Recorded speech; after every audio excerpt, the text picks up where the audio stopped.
parlé de la technologie, on a parlé du numérique, vous parlez du numérique, ça. Alors on a parlé de la technologie, on a parlé du numérique, vous parlez du numérique, vous touchez un point sensible. Le gouvernement, moi qui suis très au sujet, qui suis, parce que j'ai assisté à la réunion organisée, débloquée de 10 millions de dirhams, ce qui n'est pas dérisoire, en sachant que l'équipement numérique pour une salle de cinéma coûte 1 million de dirhams par salle de cinéma, ça voudrait dire environ 10 salles de cinéma équipées d'ici la fin de l'année. Parce que là, je vous explique la chose, on est dans l'urgence. Si d'ici la fin de l'année, et vous le savez, je pense que vous êtes très au fait de l'information, si les salles ne sont pas équipées en numérique, c'est terminé. Parce que la bobine, c'est fini. La pellicule, du 35, ça va être de l'histoire ancienne.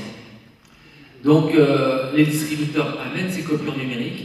Donc, d'ici la fin de l'année, si les salles ne sont pas équipées, donc il y a une situation d'urgence qui malheureusement traîne un peu par les procédures administratives et bureaucratiques. Et je pense et j'espère que la réaction du gouvernement va être très rapide par rapport à cette procédure.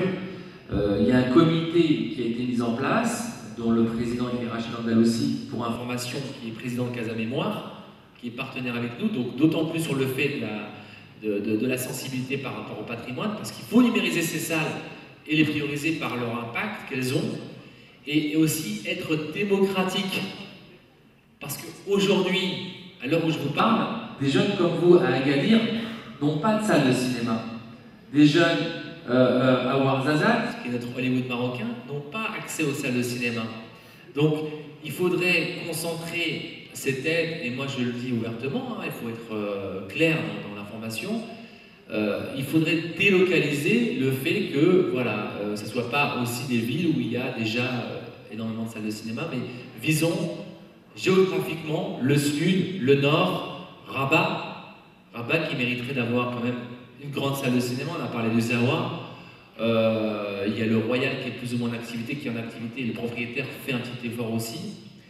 Donc voilà, on est très au fait de cette situation, de ce qui se passe, et j'espère vraiment que cette, on va dire, réaction administrative et bureaucratique va s'accélérer. Bon, je vous fais confiance, le fait que vous soyez là, c'est déjà une autre position.